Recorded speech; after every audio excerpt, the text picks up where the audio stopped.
Boa tarde. A Carmen que está sem a Denise está aí, Zé Marco, Ana Maria, todo mundo aí, graças a Deus. Estamos. Ué, eu não tô aparecendo, não sei por E quê. apareceu a câmera cortada, agora só apareceu o seu nome. Você hoje está incógnita. Agora, Entrou. Agora apareceu.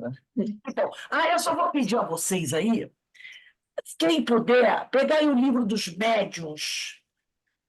Peguei. Eu esqueci de colocar aqui. Não tenho nem certeza se vai. É o livro dos médios, na questão 254, 254, Ah, sim, ok. 254. item 5, no último parágrafo do item 5, questão 254 do livro dos médios, livro dos médios, item 5, no último parágrafo do item 5. Aí deixa marcadinho aí. Uhum. É aquele item que tem né, aquela questão tem primeiro item, segundo, último parágrafo do item 5, e depois, na questão 279 do Livro dos Médios. Então, é 254, último parágrafo do item 5, e depois do item Ok. 279 do Livro dos Médios. São dois itens aí. 254, e último parágrafo do item 5 e a 279. Aí deixa marcadinho aí a 254, item 5 e a 279. Bem, meus irmãos, estamos iniciando aí mais um estudo da nossa casa, Sociedade de Estudos Espíritos Francisco de Assis. Quero dizer a vocês que estou inventando moda novamente. Então, estamos preparando um site para casa. Como eu Opa, tenho que fazer? Estou fazendo um site. Aí, depois que o site estiver pronto, eu mando para vocês. Isso é porque eu tenho muito pouca coisa para fazer. Eu invento moda, como diz o outro, eu invento moda, né? Aí vai ficar o blog, vai ficar aparecendo. E agora o site. Vai ser simplesinho, mas vai concentrar tudo ali, tá? Então, daqui a um mês, mais ou menos, acredito que nosso site esteja pronto. Mas é para divulgar, então vamos divulgar, né? Bem, meus irmãos, está hoje, sexta-feira, dia 16 de fevereiro de 2024. Nós estamos aqui na Sociedade de Estudos Espíritos Francisco de Assis para iniciarmos o nosso estudo. E hoje nós estudamos, né, essa obra maravilhosa de Sueli Caldas Schubert, desse horário, Obsessão e Desobsessão. Tá? Hoje nós estamos estudando a terceira parte do livro, que tem o capítulo 6, O Doutrinador. O Doutrinador, né? E tem muita coisa para a gente ver aqui. Deixa eu só. Opa, é isso mesmo. Tem muita coisa para a gente ver, não é pouca coisa, não. É muita coisa mesmo. E aí a gente vai vendo, vai indo devagarzinho, até que a gente consiga concluir o estudo. Então, vamos, primeiramente, elevar o nosso pensamento a Deus, elevar o nosso pensamento a Jesus, a espiritualidade amiga, aos nossos orientadores espirituais, né, a Gerson Gonçalves, Francisco de Assis, Ivone do Amaral Pereira, esses companheiros que têm tanto nos ajudado nesse trabalho, que não é nosso, é o trabalho de Jesus, não é? É Jesus, o trabalho todo é de Jesus. Então, vamos agradecer a Deus, rogando ao Pai sempre que nos dê ombros fortes, e cabeça tranquila para a gente poder, né, realizar a nossa tarefa, para a gente poder cumprir com as nossas obrigações, procurando sempre crescer, progredir, para que a gente possa estar prontos, né, para as novas tarefas que o Senhor com certeza vai nos dar, porque Ele sabe que a gente precisa trabalhar, né? E precisamos trabalhar muito, muito mesmo. Então, mas para isso a gente tem que se fortalecer, né? Para poder aceitar o trabalho que chega. Então, graças a Deus, vamos todos nos manter firmes, estudando, trabalhando e procurando sempre estar cada vez mais forte. Bem, como eu falei, nós vamos começar com o capítulo 6, na terceira parte desse livro da Sueli Caldas Schubert, né? Essa terceira parte aqui, ela trata, né? Deixa eu só pegar o índice aqui do livro. Essa terceira parte, ela trata da reunião de desobsessão. Nós já falamos sobre a desobsessão, sobre a importância da reunião de desobsessão, sobre a oração e jejum, capítulo 4, equipe da desobsessão, capítulo 5, dirigente, e hoje o capítulo 6, o doutrinador. Mas antes de nós iniciarmos o nosso estudo, a Sueli Caldas Schubert traz, de uma forma muito feliz, como ela sempre faz, uma passagem, ela traz um parágrafo e meio, até está um pouquinho fora de ordem. Primeiro ela bota o 13º parágrafo do livro Leis Morais da Vida, e depois ela conclui com o 6º parágrafo do Leis Morais da Vida. Mas, gente, esse livro, Leis Morais da Vida, não sei se vocês conhecem, eu andei procurando o meu, não sei onde foi parar o meu, não sei se eu deixei em algum lugar, mas tudo bem. Esses dois parágrafos, na realidade é um parágrafo e meio, ele é de uma importância fabulosa, que eu não quis deixar de trazer para vocês o texto. É um texto fantástico da Joana de Ângeles. Leis Morais da Vida é de Joana de Ângeles, pela psicografia de Valdo Pereira Franco. Então, eu vou abrir o estudo compartilhando esse trabalho, esse texto dela, que é um texto maravilhoso. É um texto, assim, sabe, muito importante, onde ela é muito feliz. Está aqui. O texto é esse aqui. Terapêutica do Amor. Tá? É o capítulo 60 desse livro Leis Morais da Vida. Deixa eu só pegar aqui um instantinho uma coisa que eu tinha colocado um outro. Ah, está aqui, peraí. Hoje é dia 16, né? Eu vou puxar o outro, porque esse aqui está todo marcadinho, e o outro não está. Leis Morais da Vida. Opa, 122. Acho que é 122, né? Deixa eu ver aqui, não, 112. Ah, tá. Vocês estão vendo? Denise, me dá uma dica aí se vocês estão vendo.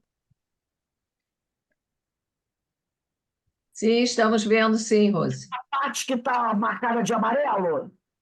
Não, Ah, então, peraí, vou amarelo não tem nada, não. compartilhamento, vou compartilhar de novo. Agora, sim, é porque tem dois aqui, tá vendo?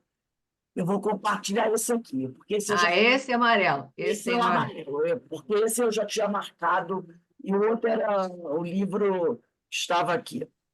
Então, vamos lá.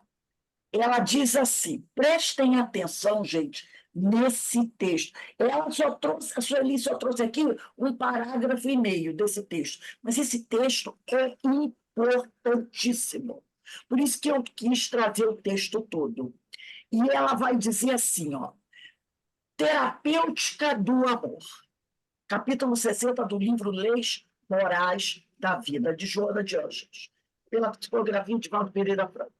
Perante os irmãos desencarnados em desfalecimento moral e amargura perturbadora. Perceberam?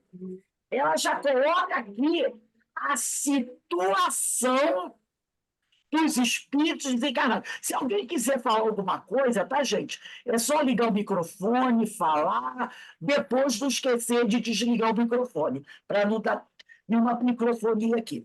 Então, ela já coloca a situação deles.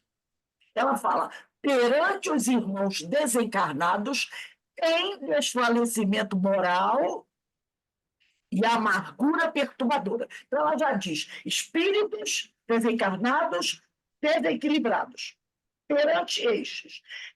Olha só o que ela diz agora, reflete a tua situação íntima antes de dirigir-lhes a palavra, nos abençoados momentos de intercâmbio mediúnico. Então, ela diz assim, antes de você falar, dirigir alguma palavra para os desencarnados, observa a tua situação íntima. Como é que você, doutrinador, ou dirigente que vai fazer o papel de doutrinador, se encontra no momento? Emocionalmente, psicamente, espiritualmente, entendeu? Antes de abrir a boca para dizer alguma coisa para os desencarnados, observa-te, observa-te. Tá? Ela chama atenção para isso. Eles, os desencarnados, apresentam o resultado da imprevidência e do desacato às soberanas leis do equilíbrio. Essa é a situação deles, que chegam à reunião de desobsessão buscando um atendimento fraterno espiritual. Essa é a situação deles. Ora, colhidos pela dor e os amesquinha. Todo mundo sabe o que é mesquinhez, não é? Então, muitas vezes, a pessoa que está sofrendo, ela se amesquinha. Lembra que eu falei, eu não me lembro, acho que foi ontem que eu falei isso, que muitas vezes, no livro Diversidade do Estudo de Diversidade de Carisma, quando você está sofrendo, você não se convida em sofrer sozinho. Você quer fazer o outro sofrer também. Entendeu? Porque você quer solidariedade na tua dor. Então, se eu estou sofrendo, por que esse povo aí está rindo? Não, vai todo mundo chorar junto. Eu estou sofrendo, vão sofrer comigo também. Então, olha aí, ora colhidos pela dor que os amesquinha, não se conscientizaram das responsabilidades que lhes repousam sobre os ombros. Fugindo do dever, derraparam pelas encostas sombrias da turbação íntima em que ainda se encontram. E agora ela vai dizer uma coisa fantástica. Joana vai dizer assim, se te não cuidares, neles já poderás identificar o que te aguarda. Percebeu? Se nós não tomarmos cuidado, nós, amanhã, quando estivermos desencarnados, poderemos estar da mesma forma que eles. Isso ela disse, se te não cuidares, se não abrires os olhos, se não observares bem a situação desses companheiros e tirando da situação deles uma lição para nós, tá? É isso que nos aguarda amanhã. Vêm os espíritos encarnados, eles chegam à casa em busca de auxílio. Ajudam-te, porém, mediante a certeza advertência do que te ocorrerá, caso não te firmes nas disposições e atitudes salutares. Então, eles vêm à casa, vêm à reunião mediúnica, buscando ajuda, mas, ao mesmo tempo, de forma silenciosa, eles nos auxiliam, porque eles nos mostram a situação sofrida em que eles se encontram. E por que ajuda? Porque me dá a oportunidade de pensar assim, Nossa, eu ando fazendo a mesma coisa que esse espírito aí. Se ele se encontra nessa situação, e eu hoje estou fazendo a mesma coisa que ele fez lá no passado, qual é o resultado disso? É que amanhã eu vou estar batendo aqui na porta dessa casa, sofrendo como ele está sofrendo. Por isso que eles estão nos ajudando. Aí a Joana diz, por isso, unge-te de compreensão. E fala-lhes com a ternura de irmão e o respeito do amigo. Então, ao analisar todo esse quadro, eu tenho que me colocar como uma pessoa muito humilde, muito compreensível, e falar com eles com ternura, né? E com respeito. Aí eu lembro de Jesus: façais ao outro o que gostaria que te fizessem. Porque se amanhã eu estiver nessa situação, chegando a uma mesa mediúnica numa casa espírita, como é que eu desejo ser amparado e atendido? Com toda a compreensão e carinho do mundo, não é? É isso que eu vou querer para mim. Então eu devo fazer isso para o outro, com o outro. Aí ela continua: o amor que inicia em ti e te apazigua, leni-los-á. E o argumento sincero, sem floreios nem azedumes, despertá-los-á. Então, nós temos que pegar todo o nosso carinho, todo o nosso amor e colocar naquela conversa que nós vamos ter com aquele irmão, sem floreios, sem complexidade, sem cara feita, sem cara feia, sem palavras ásperas.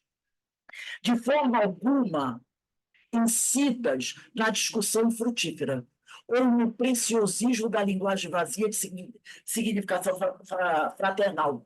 Nada de ficar fazendo discussões que não levam a nada, a canto nenhum, tá? Fazendo críticas, cobranças, nada disso. Sem a preocupação de fazer retórica, lembra-te que te ouve, além daquele que se utiliza da instrumentalidade mediúnica, momentaneamente, um público curioso, ávido de sensacionalismo, com céticos e cínicos, enfermos e atônitos, perseguidores e maus, reunidos pela excelsa misericórdia de nosso Pai, a fim de que também possa desfrutar da abençoada oportunidade. Lembrar sempre que, quando você está conversando com o espírito e chega à mesa, você não está falando só para ele, não. Há uma outra multidão de espíritos que vieram para a casa espírita também. E que muitas vezes, devido ao tempo curto, né, ao tempo limitado naquela reunião, não terão oportunidade naquela noite ou naquela semana de serem atendidos. Então, a espiritualidade, o que faz? Os reúne, né, em algum lugar. Como aquele companheiro que você vai conversar tem necessidade X, Y, Z, aquele grupo ali também tem a mesma necessidade X, Y, Z. Então, eles reúnem todo mundo. Ó, o doutrinador vai conversar diretamente com um, mas o que ele vai dizer serve para um grupo de pessoas. Aí a gente lembra de André Luiz, né, do livro Nosso Lar, quando ele pede uma audiência com o orientador espiritual lá do Nosso Lar. No momento eu não estou bem me lembrando do nome dele. Agora, deixa eu ver se eu pego aqui. É muito interessante isso. E o André Luiz chega lá, né, todo animado, para fazer o atendimento. Só que ele percebe que na sala onde ele vai ser atendido, tem um outro espírito. É até o espírito de uma mulher, sabe? Ela está ali, aí, né? O companheiro vai e chama o André para conversar, já que ele recebeu, foi agendado lá a entrevista dele. Na mesma hora, o orientador diz assim: chama essa mulher também para conversar. É Clarencio, né? É Clarencio. Aí o André, ele fica assim, meio, né, tipo, chateadinho, porque ele queria uma audiência só para ele. Só para ele. Mas o que ia ser dito para o André servia também para aquela senhora. Então, o que o Clarencio faz? Ele atende os dois. O que ele fala para elas é para o André. O que ele fala para o André é sempre para ela. Então, ele chama e os dois, ele começa a falar e passa aquela orientação para os dois. Porque os dois estavam passando pela mesma, uma problemática semelhante. Por que ele ia, né, chamar o André para conversar e depois ia chamar a outra para conversar? Quando o esclarecimento que ele ia dar servia para ambos. Então, ele deu, né, o esclarecimento ali para os dois ao mesmo tempo.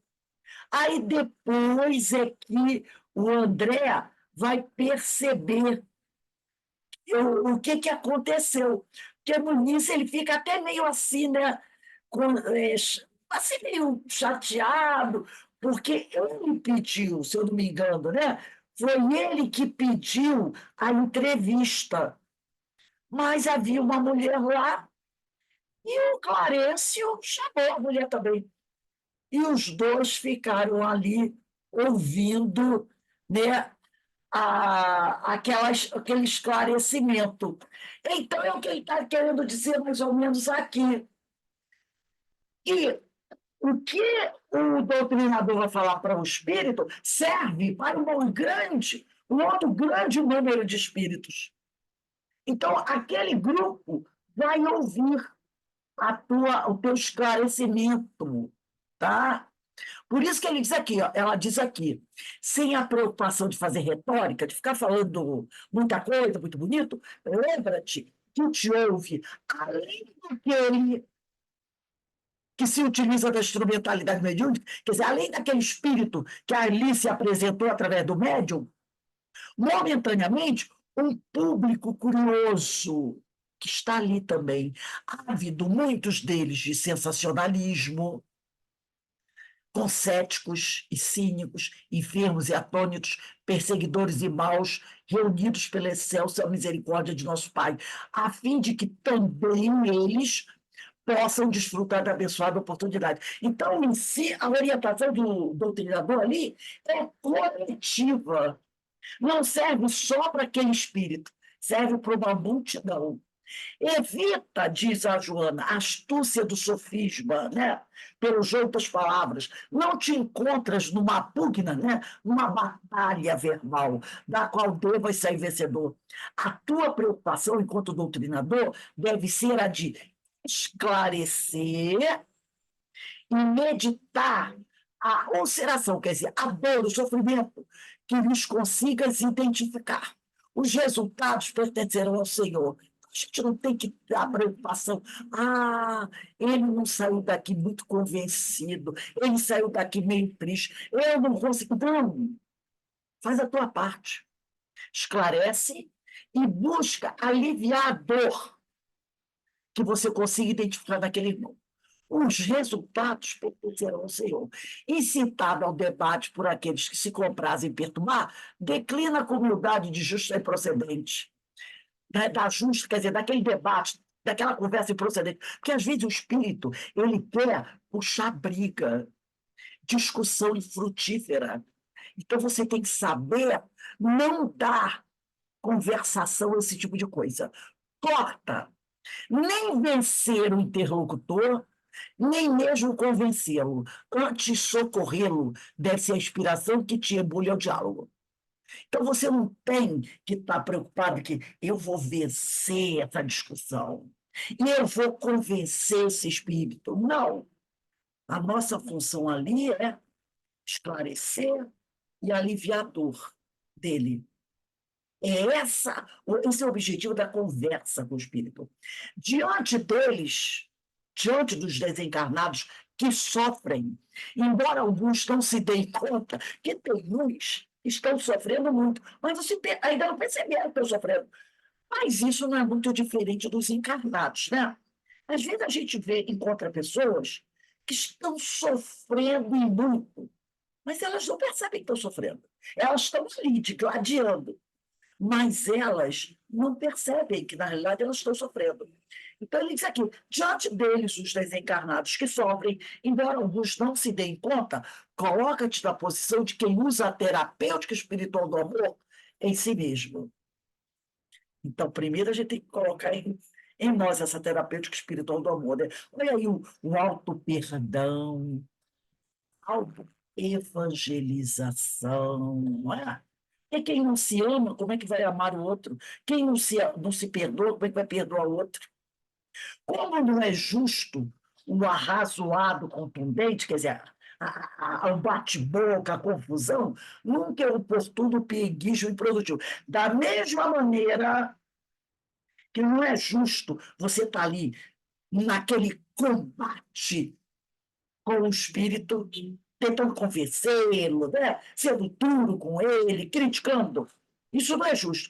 Da mesma maneira, não é oportuno você ficar com aquele meu filhinho, olha, meu queridinho, meu amorzinho, você tá, é um sofredor, sabe?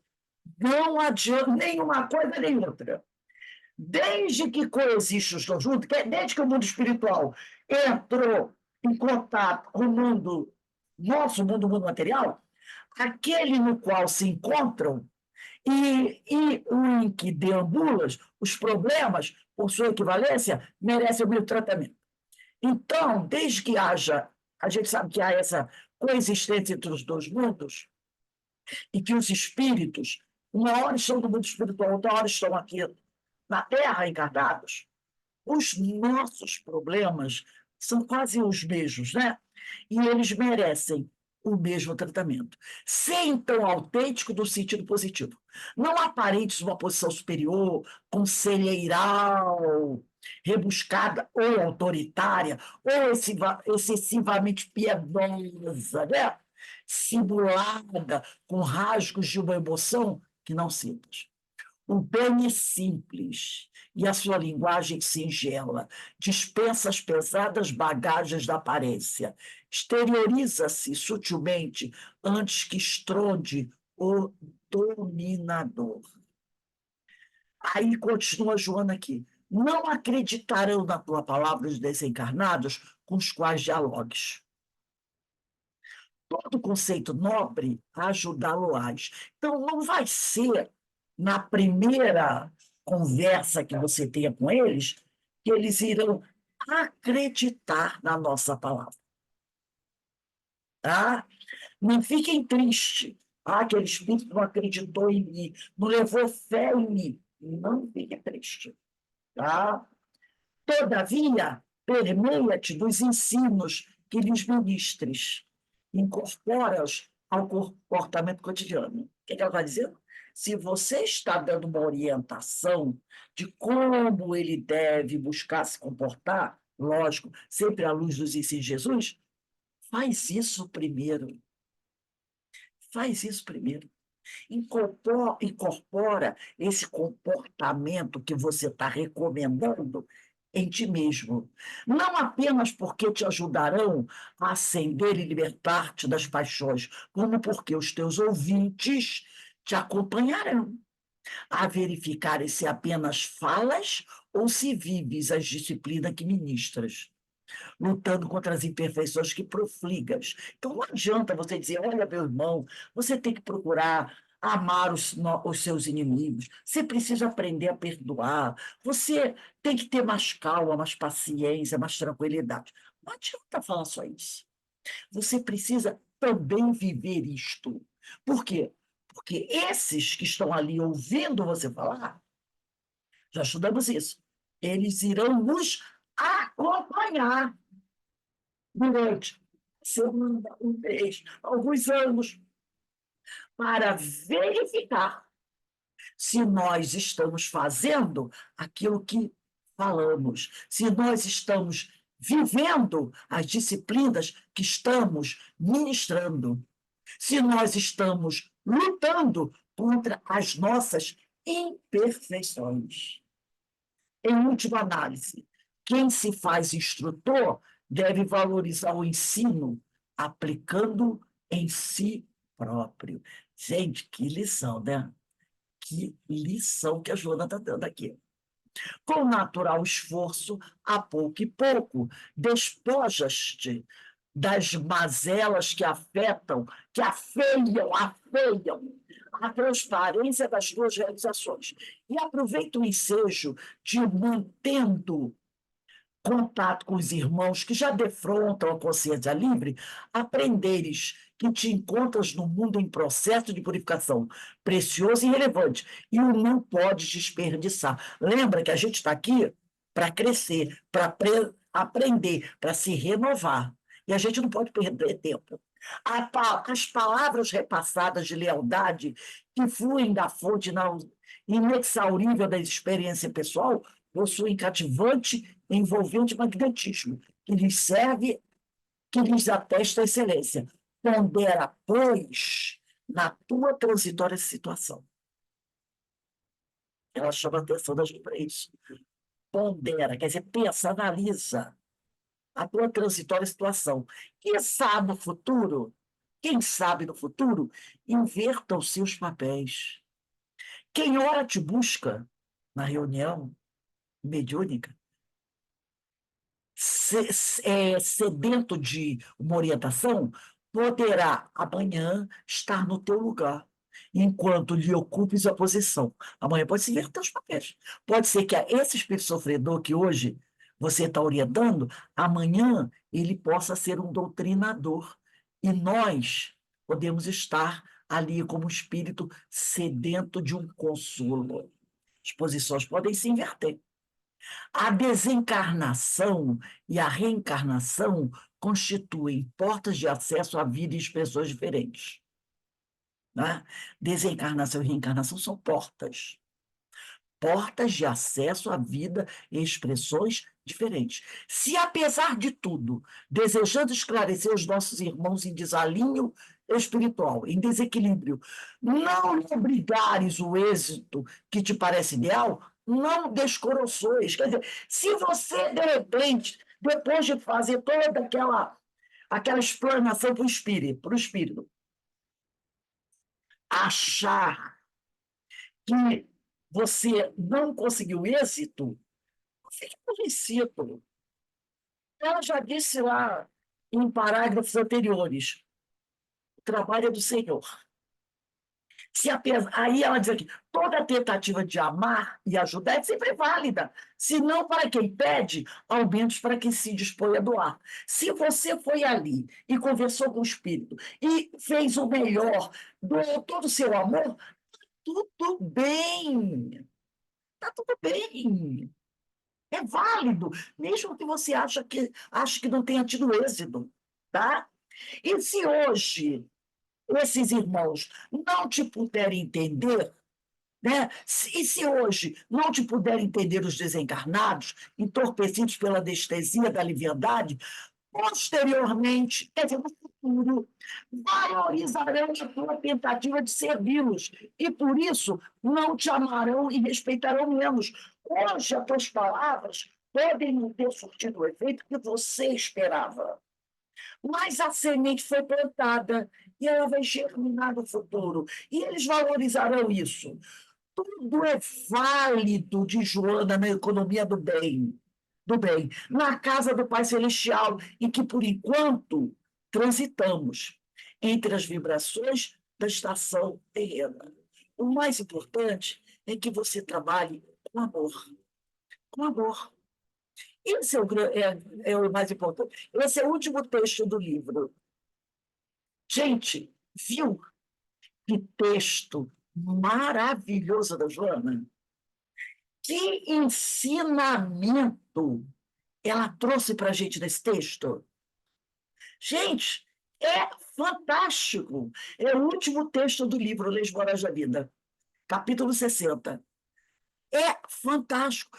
Todo trabalhador, todo doutrinador, dirigente, veja bem, deveriam ler esse texto. Ela chama a nossa atenção, tá? Para essa questão da exemplificação. A Joana dá uma aula nesse texto, tá? Na minha opinião, eu vou colocar de novo aqui só o título dele, para vocês gravarem, porque ela dá uma aula, capítulo 60, a terapêutica do amor, do livro Leis Morais da Vida. Vai comer depois. Ela dá uma aula sem sombra de dúvida a respeito desse tema, tá? Doutrinação é uma aula. Então, quem tiver o livro, eu tenho PDF, vou mandar o PDF para vocês. Separem esse capítulo 60, é o último capítulo desse livro, Leis Morais da Vida, desse PDF.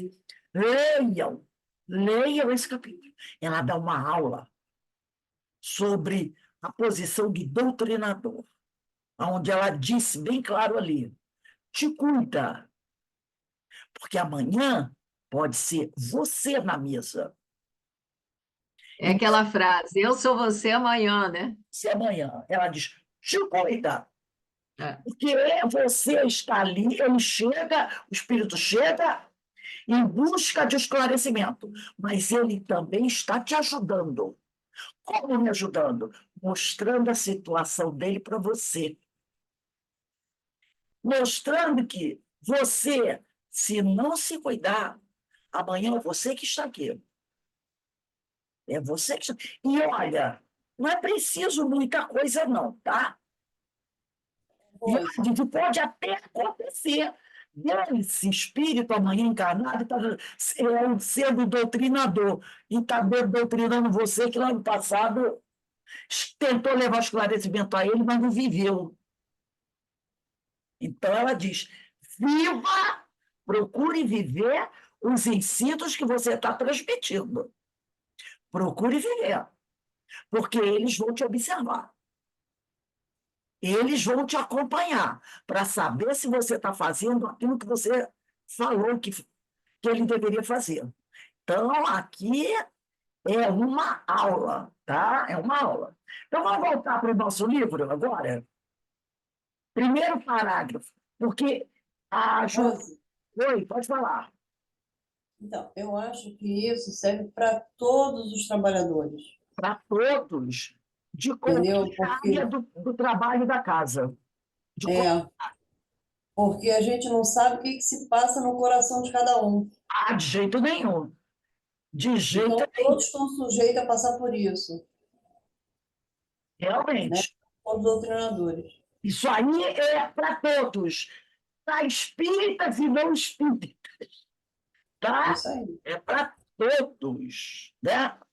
Então, por isso que eu, em vez de colocar só esse parágrafo aqui, eu decidi trazer o texto, porque o texto, para mim, é um espetáculo. Mas eu vou botar para vocês aí o PDF, aí vai dar uma olhadinha, o último texto do livro, é o último texto do livro. Então, a Sueli, agora, no primeiro parágrafo, vai dizer assim: esclarecer em reunião de desobsessão é clarear o raciocínio, é levar uma entidade desencarnada, através de uma série de reflexões, a entender determinado problema que ela traz consigo e que não consegue resolver. Então, esse é o objetivo: consolar e esclarecer. Aí ela continua, elevar o desencarnado a modificar conceitos errôneos, distorcidos e cristalizados. E esse cristalizado aqui, gente, isso é muito importante. Porque não é só os espíritos, não. Nós também temos, às vezes, muitos conceitos cristalizados. É aquele detalhe, é assim mesmo e acabou. Não é? A gente não tem isso? É assim mesmo e acabou. Eu penso assim, eu sou assim. Então, muitas vezes, nós temos muitos pensamentos cristalizados. Por exemplo, vou fazer uma digressão aqui. Não é bem, o assunto parece diferente, mas não é. Pensamentos cristalizados. Essa semana, eu estava ouvindo um palestrante falar, e ele falou sobre a religião católica. Ele estava falando sobre a igreja. A ideia era essa, a igreja. E a igreja católica, a gente sabe que é a igreja, né, mais poderosa que existiu e ainda existe aí, por aí.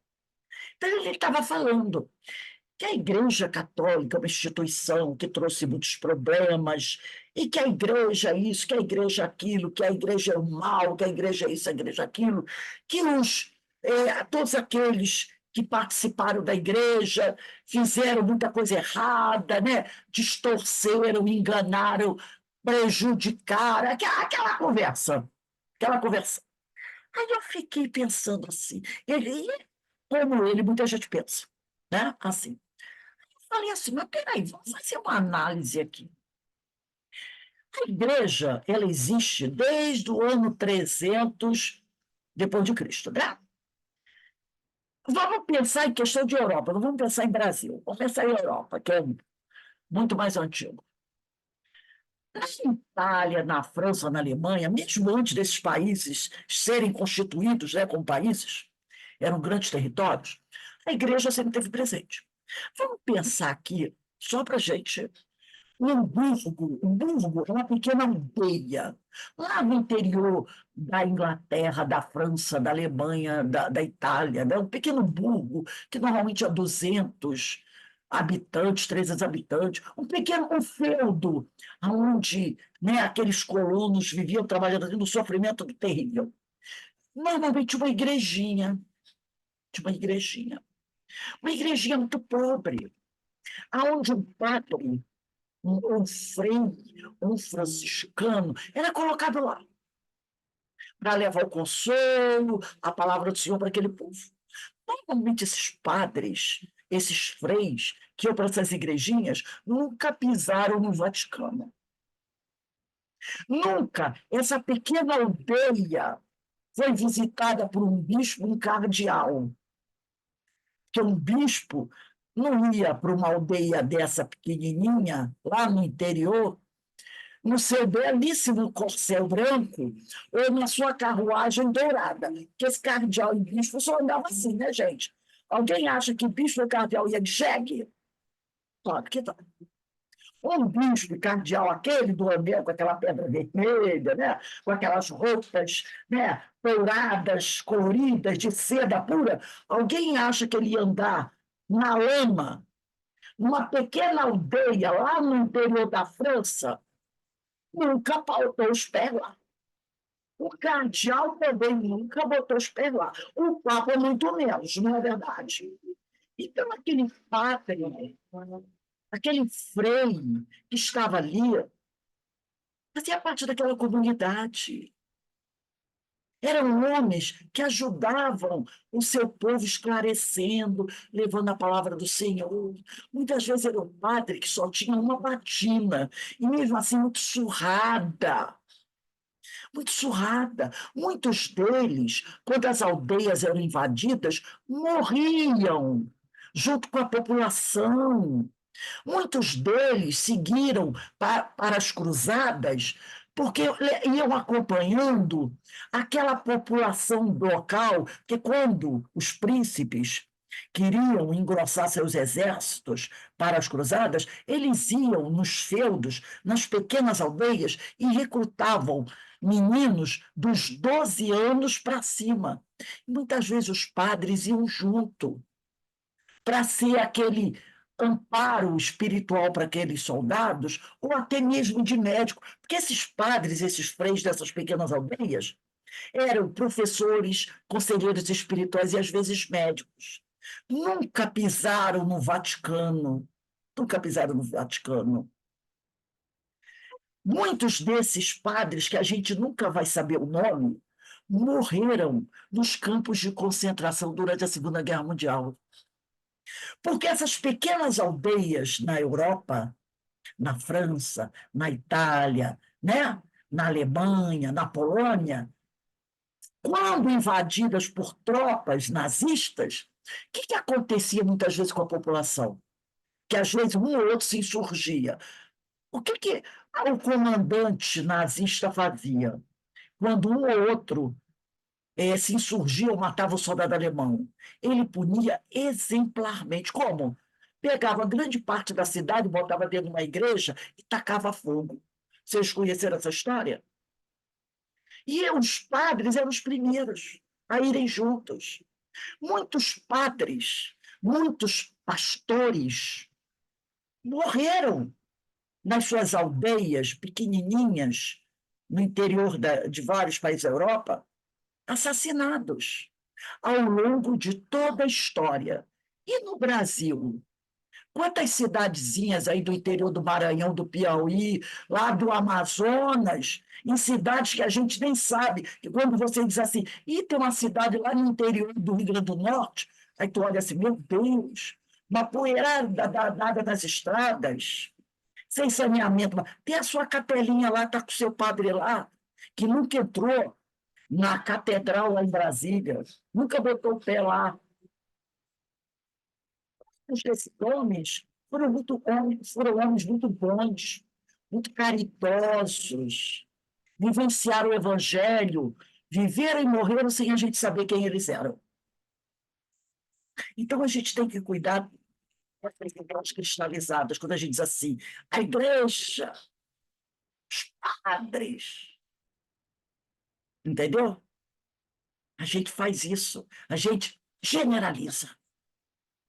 Mas a gente tem que lembrar que aqueles que praticaram o mal, que agiram contra o evangelho, são a exceção em relação ao total de religiosos que passaram pelo mundo e que a gente não sabe quem foram.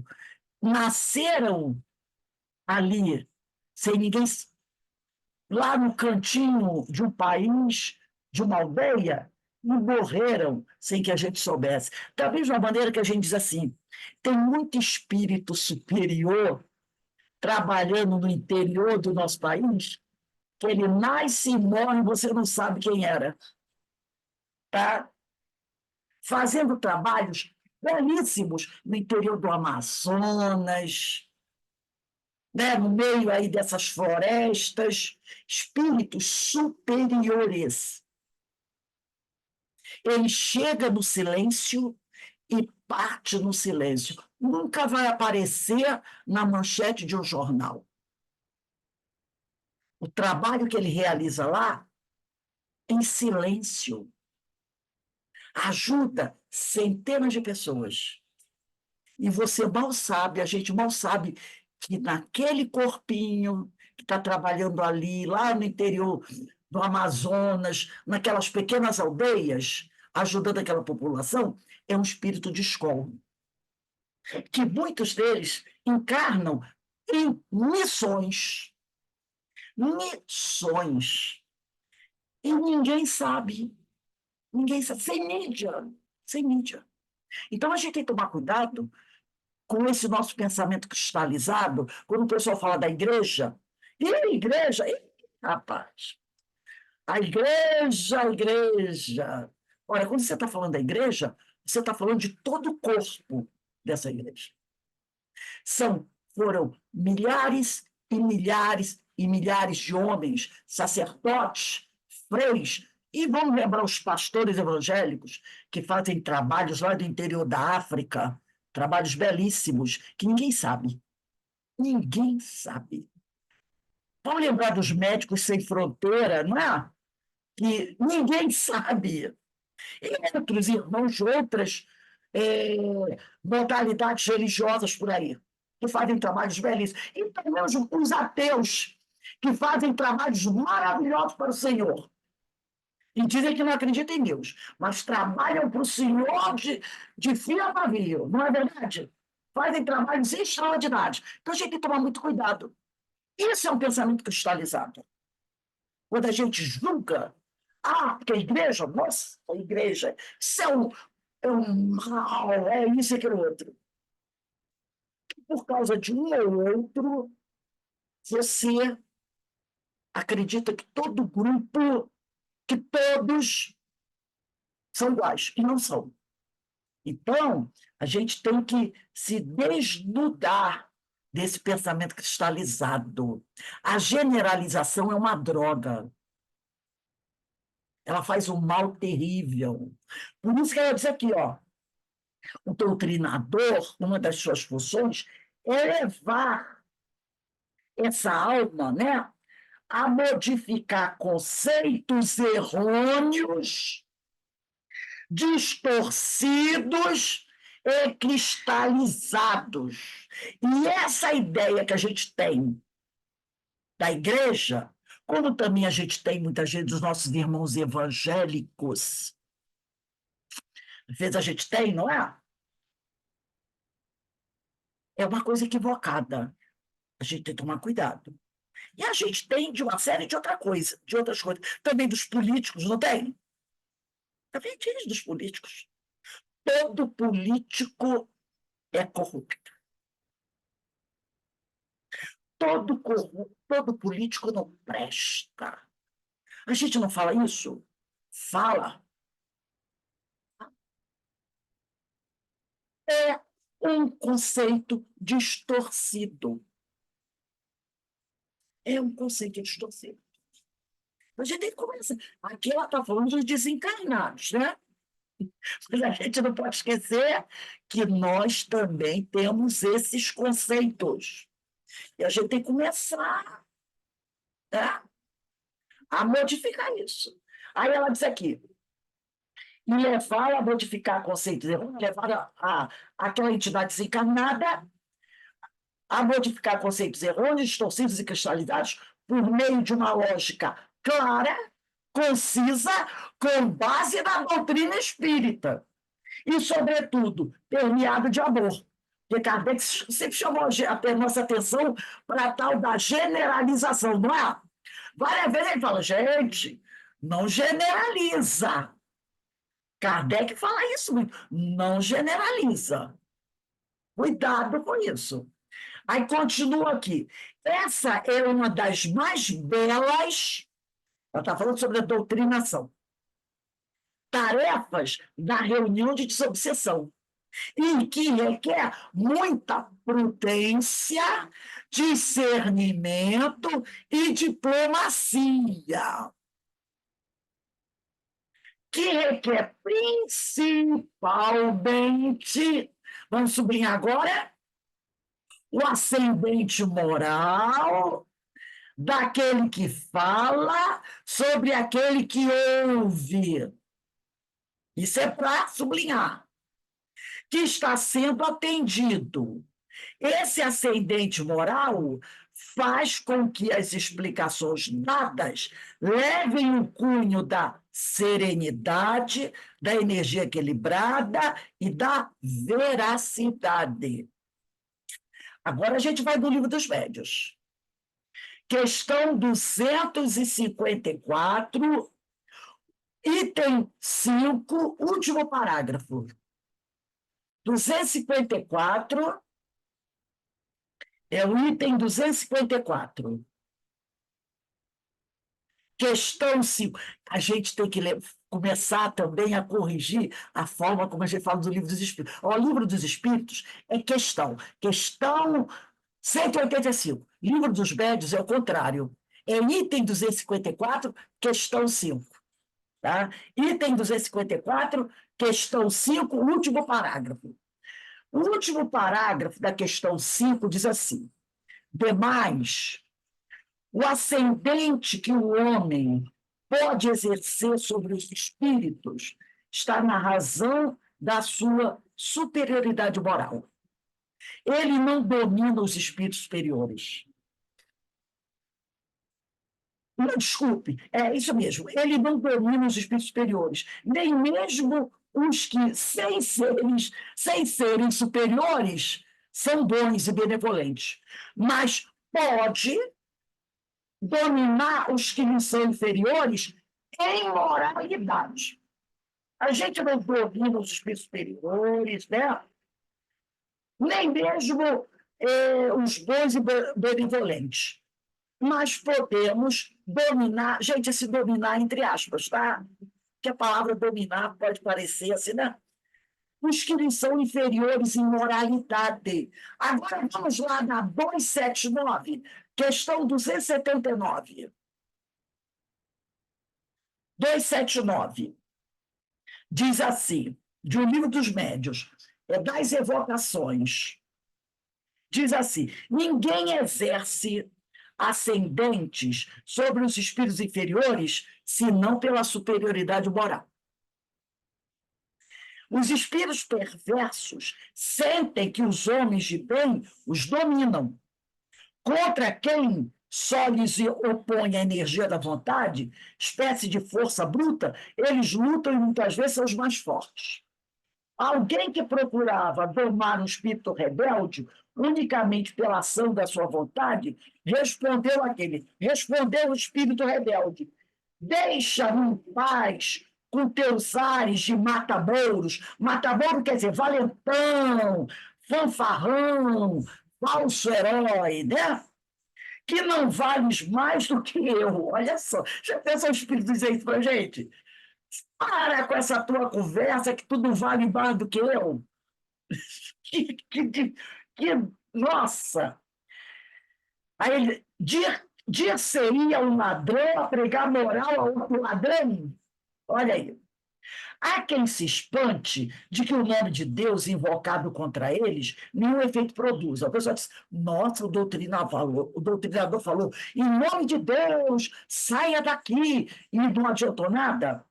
A razão desse fato deu-no a São Luís na resposta seguinte: o nome de Deus só tem influência sobre os espíritos imperfeitos quando proferido por quem possa, pelas suas virtudes, servir-se dele com autoridade. O espírito inferior só vai respeitar o nome de Deus se aquele que estiver falando sobre Deus for moralmente mais elevado que ele. Pronunciado por quem nenhuma superioridade moral tenha com relação ao espírito, é uma palavra como outra qualquer. O mesmo se dá com as coisas santas, com que se procure dominá-los. A mais terrível das armas se torna inofensiva em mãos inábeis a se servirem dela ou incapazes de manejá-la. Mais claro do que isso, impossível. Não é? Impossível. Então, vamos voltar aqui com a Sueli. Aí a Sueli vai dizer assim, né? Nós vamos agora para o terceiro parágrafo do texto. As palavras são como setas arremessadas, que poderão ser danosas ou benéficas, dependendo do sentimento de quem as projeta. As primeiras ferem, causam distúrbios, né? As palavras danosas, elas ferem, causam distúrbios, destroem e podem acordar sentimentos de revide. Porque, só um minutinho, gente, que eu vou encostar a porta aqui. Porque alguém chega e agride você com uma palavra grosseira. Como a gente não é assim muito evangelizado, o que a gente faz? Toma lá da cá. Mandou, eu devolvo. Aí não é assim? Aí fica, né? Essa briga terrível. Então, ele disse aqui: as palavras danosas ferem, causam distúrbios, destroem e podem acordar sentimentos de revide, igual teor vibratório. Aí fica aquela briga desgraçada, né? O cara fala uma coisa para você, você fala, não vou, que é isso? Vou levar essa para casa, não? Falou, vai ouvir. Aí você manda, aí ele manda, e aí fica, né? Fica aquela beleza. As segundas, que são as palavras benéficas, vibrando na luz do amor, penetram na alma, como bênçãos gratificantes, produzindo reflexos de claridade que se identificarão com o emissor. No instante do esclarecimento, quando a entidade, quer dizer, o espírito desencarnado, se comunica, ela está de alguma forma expectante, aguardando alguma coisa para ela imprevisível. Não é assim? Quando a gente vai à casa espírita, ou vai num atendimento fraterno, ou vai até lá em busca de alguma coisa, você não fica na expectativa, esperando, né? O que vem aí? Né? O que vão mandar para mim? Também os presentes à reunião se colocam em posição especial, porém de doação, de desejo de atender a expectativa por não necessidade. Então, aquele que vem receber a palavra, ele vem na expectativa de receber alguma coisa. E quem trabalha na reunião também fica em expectativa. De quê? De procurar doar o que tiver de melhor. Tá? E qualquer que seja a maneira sob a qual ele se apresente, todos os pensamentos e todas as vibrações devem estar unidos, homogêneos, dirigidos no intuito de beneficiá-los. Então, foi o que nós falamos aqui, né, desde o início. A função da reunião de desobsessão, da reunião mediúnica, é atender os desencarnados. É levar a palavra de consolo, a palavra de esclarecimento, né? É buscar auxiliar. É o atendimento fraterno espiritual. Esse é o grande objetivo. Não é convencer ninguém, porque às vezes a gente fica, o doutrinador fica meio decepcionadinho, né? Não é querer ficar fazendo ali, fazendo espetáculo, mostrando o nosso conhecimento. É amparar, é se doar para aqueles irmãos, tá? Então, ele diz aqui, ó, e qualquer que seja a maneira pelo qual ele se apresente, todos os pensamentos e todas as vibrações devem estar unidos, homogêneos, dirigidos no intuito de beneficiá-lo, de ajudar o desencarnado. Nesta hora, o doutrinador, né, será o polo centralizador desse conjunto de emoções positivas, estabelecendo-se uma corrente magnética que envolve o comunicante e que ajuda concomitantemente ou esclarece. Então, todos daquela reunião, o dirigente, os doutrinadores, os psicofônicos, se tiver médio psicógrafo, médio de doação, que tem casas espíritas que tem esses médios, né, na reunião mediúnica, todo aquele grupo tem que buscar vibrar de forma homogênica e harmônica, estabelecendo uma corrente magnética que vai envolver o espírito que está dando a comunicação, tá? O médium e o doutrinador. Tá?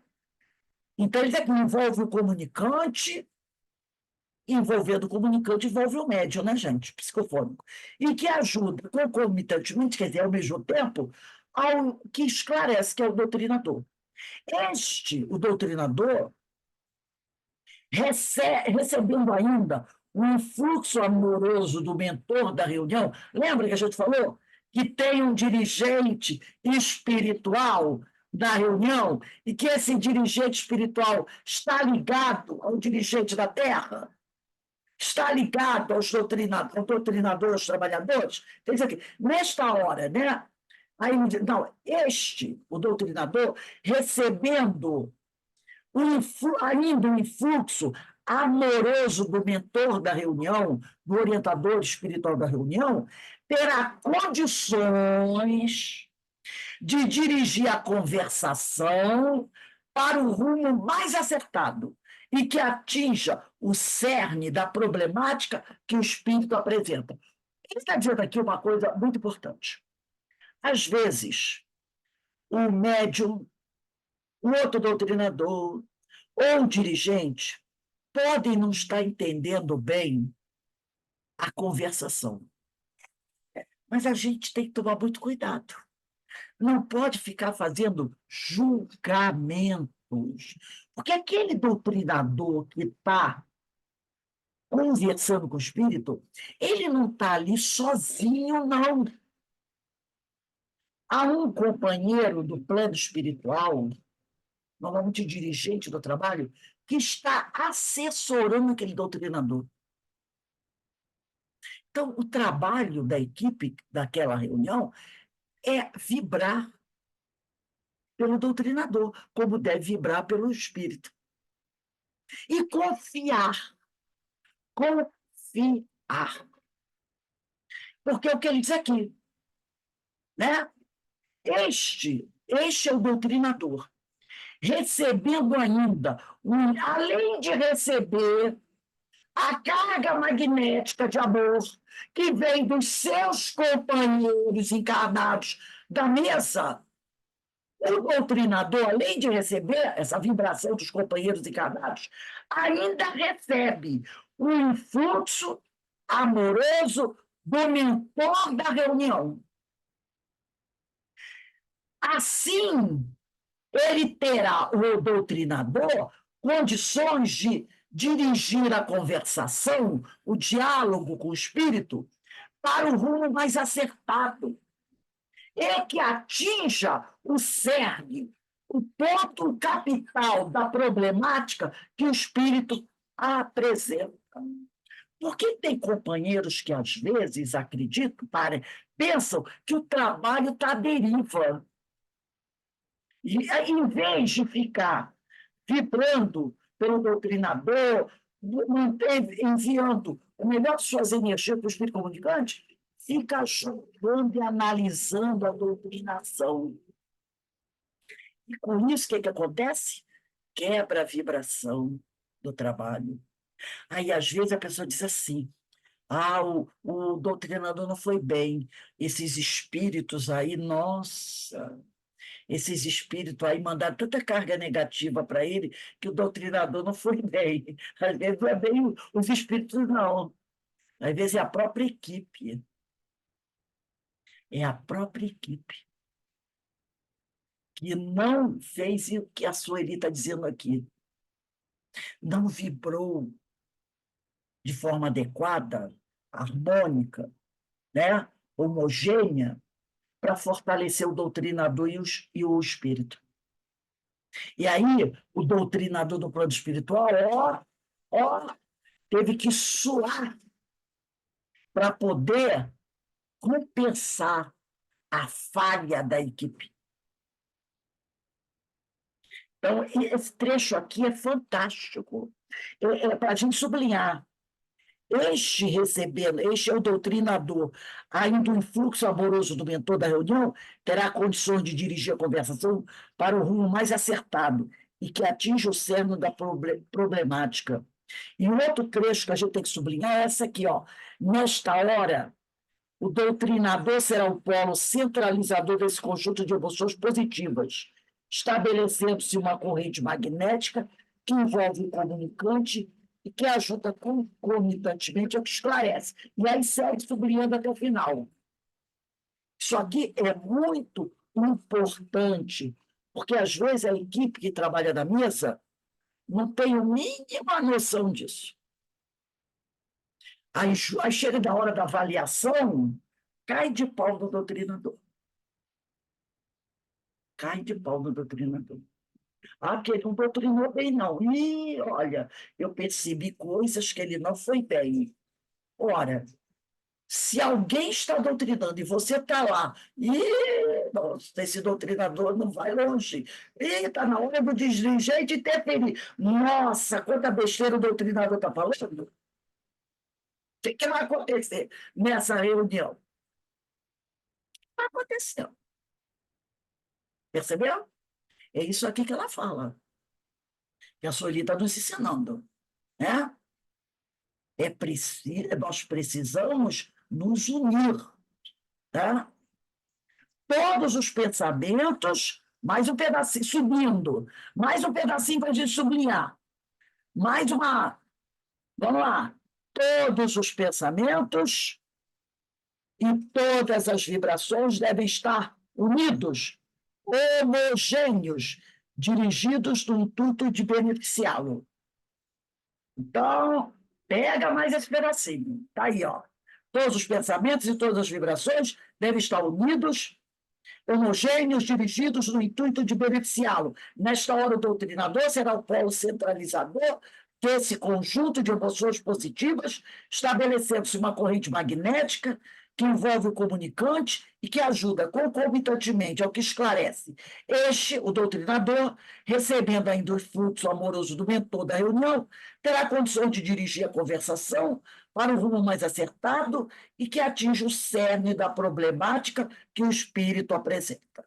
É isto aqui o que tem que acontecer numa reunião mediúnica séria. Numa reunião mediúnica séria, não esqueçamos disso. Tá? A gente vai parar aqui. Dia 23, que é a semana que vem, vamos colocar aí no próximo parágrafo. O esclarecimento não se faz dia 23 de fevereiro de 2024. Coloca aí. Alguém gostaria de falar alguma coisa sobre isso que nós estudamos hoje? Essa lição é muito importante, né? Porque a nossa mania de julgar, como é que a gente pode saber que tipo de ajuda está chegando para esse espírito que chega? Embora a gente ache que o doutrinador está falando uma besteira, mas a gente não sabe, né? Como é que isso está chegando no coração, né, desse espírito que está chegando aí? Mas isso aqui é formidável, isso aqui. Exato. Formidável. O orientador espiritual não está dormindo, não. Pois é. Pois Ali, é. preste atenção, intuindo o doutrinador. É. Então, a gente tem o quê? Que confiar e vibrar. É porque a gente não imagina a equipe, né, que está em volta disso tudo, amparando. Eles não vão desamparar, ou seja, Numa está todo reunião, mundo recebendo as vibrações. numa reunião Muitas vezes, séria, Rose, tá? Quem está falando, Márcia, fale, Márcia. então, muitas vezes numa doutrinação não serve só para aquele irmão que está ali, mas para outros irmãos que estão presentes. Boa essa. Nós falamos sobre isso, né? Nós É lembramos muito até importante. que o André Luiz lembra. O André Aham. Luiz fez uma entrevista com o irmão Clarencio, no nosso lar.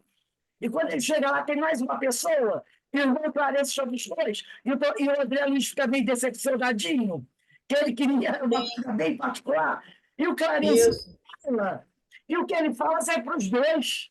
serve para os dois. A mesma coisa, a mesma coisa. Ele foi colocado aqui.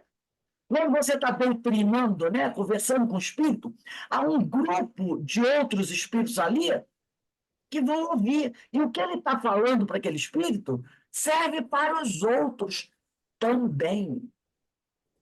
Não é? Por exemplo, uma forma. Às vezes a gente vai assistir uma palestra. Aí a gente assiste aquela palestra e diz assim, né? O salão tem umas 60 pessoas. Nossa, falou isso para mim. Aí o cara da fileira de trás está pensando, nossa, ele falou isso para mim. Aí o outro do meio vai dizer, nossa, ele falou isso para mim. Aí o cara da última fileira vai dizer, nossa, ele falou isso para mim. Então, a lição dos espíritos superiores, ela não é visando o individual, é o coletivo. É um coletivo. Então, quando a gente assiste uma palestra, um monte de gente diz assim, nossa, parece que ele deu a direta para mim. Não, é porque a problemática nossa, né, é quase a mesma. A gente fala, né? Orgulho, vaidade, egoísmo. Orgulho, vaidade, egoísmo. Tudo que está envolvido nesse orgulho, vaidade, vai contar para todo mundo. E os espíritos, eles sabem disso, tá? Eu vou ver até se eu acho aqui, depois eu vou procurar no meu livro Nosso Lar, esse trechinho do Clarencio, né? Aí na próxima aula, eu vou abrir com esse trechinho do Clarencio, para a gente fixar bem essa história, que principalmente o doutrinador, a gente tem que tomar cuidado. Quando ele está falando com um espírito, na realidade, a mensagem dele não é para somente aquele espírito, é para muitos outros, para aqueles que são trazidos e, às vezes, para outros que não chegam à mesa. Mas há um meio de comunicação do plano espiritual que faz com que aquele assunto ali chegue em outras situações, em outros lugares. Eu me lembro que há muito tempo eu estava fazendo uma doutrinação e um espírito virou para mim e disse assim, o que você está falando aqui... primeiro ele falou assim, eu não vim sozinho, tem um grupo aqui comigo. O que você está falando aí serve para todos eles que vieram comigo ouvir, serve para mim e para eles. Aí depois ele falou assim, e eu vou dizer outra coisa para você. Lá de onde eu vim, que era um lugar desse assim, meio problemático, tem aparelhos, ele disse mais ou menos assim, tem aparelhos que ficam instalados em certos lugares que quando vocês falam aqui, no X de reunião, repercute lá. Entendeu? Então, a espiritualidade faz isso. Não estou dizendo que é alto-falante, tá, gente? Estou fazendo uma analogia. É como se tivessem alto-falantes dessas regiões de muita dor e sofrimento. Então, quando alguém vai falar alguma coisa de bom, vai falar sobre Jesus, sobre o Evangelho, essas coisas, essas palavras repercutem lá. E aí, você pensa que está atendendo só um, mas você está atendendo uma multidão. Por isso que a Sueli falou. Ou melhor, foi a Joana que falou, cuida da tua palavra. Cuida de viver o que você fala. Porque isso está sendo o quê? Espalhado. E muitos desses que vão te ouvir podem não gostar de você. E aí eles vão dizer assim, vamos ver se ela realmente, ou se ele realmente, faz o que fala. Tá? Então, ela chama a nossa atenção para isso.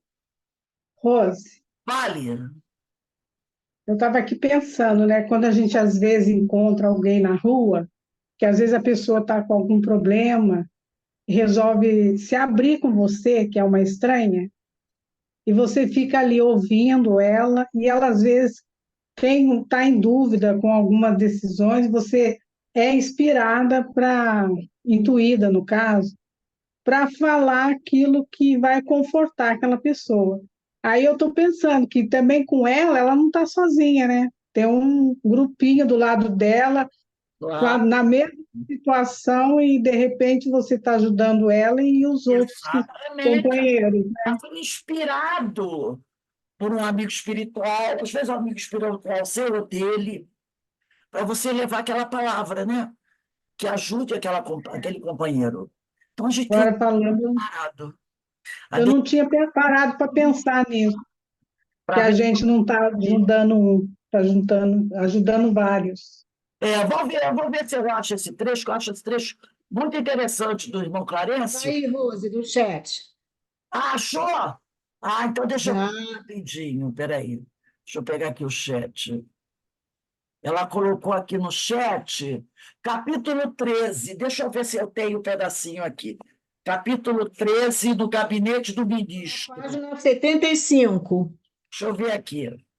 Se o teu livro é igual ao meu, né? É aqui, ó. Ah, Eu acho que sim. oi.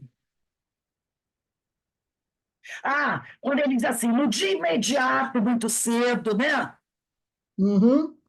Porque ele diz assim, ó, no parágrafo anterior, ele diz assim, iniciando, contudo, as providências, fui informado de que o generoso benfeitor somente poderia atender, quer dizer, atender a ele, André, na manhã seguinte, no gabinete particular. Esperei ansioso o momento oportuno. No dia imediato, muito cedo, procurei o local indicado. Qual não foi, porém, minha surpresa, diz André, quando vi que 3 pessoas lá estavam aguardando. Clarencio em identidade de circunstâncias, quer dizer, aguardando Clarencio em similaridade de circunstâncias. O delicado ministro do Auxílio chegara muito antes de nós e atendia a assuntos mais importantes que a recepção de visitas e solicitações. Terminado o serviço urgente, começou a chamar-nos 2 a 2. Impressionou-me o processo de audiência. Soube, porém, mais tarde, que ele aproveitava esse método para que os pareceres fornecidos a qualquer interessado servissem igualmente a outros, assim atendendo à necessidade de ordem geral, ganhando tempo e proveito. Né? Então, ele deu a lição para os dois, ganhando assim tempo e proveito. Porque ele percebeu o quê? Que aqueles companheiros tinham a mesma identidade de circunstâncias, as mesmas necessidades. Então, ele deu uma mensagem para os dois. Assim os espíritos agem, né? Trazem aquela mensagem que vai atender a todos. Não precisa de audiência particular. Então, gente, nós vamos encerrando aqui essa nossa aula de hoje. Eu acredito que a Sueli tenha nos ajudado bastante, né? Com os conhecimentos dela, assim também como Joana de Ângeles, com aquele capítulo maravilhoso do livro Leis Morais da Vida, que é o capítulo 60, é o capítulo que encerra o livro, né? E só agradecer a Deus pela oportunidade da gente estar aqui aprendendo e buscando, acima de tudo, como disse a Joana, aplicar em nossas vidas esses ensinos. Esse que é o importante, né? É aplicar em nossas vidas esses ensinos. Gente, daqui a pouco a gente retorna, 17h30, 17h35, para o estudo do livro Qualidade na Prática Mediúnica, tá bom? Vamos tomar um cafezinho, dar uma respirada, beber uma aguinha, e daqui a pouco a gente volta. Até já. Até já.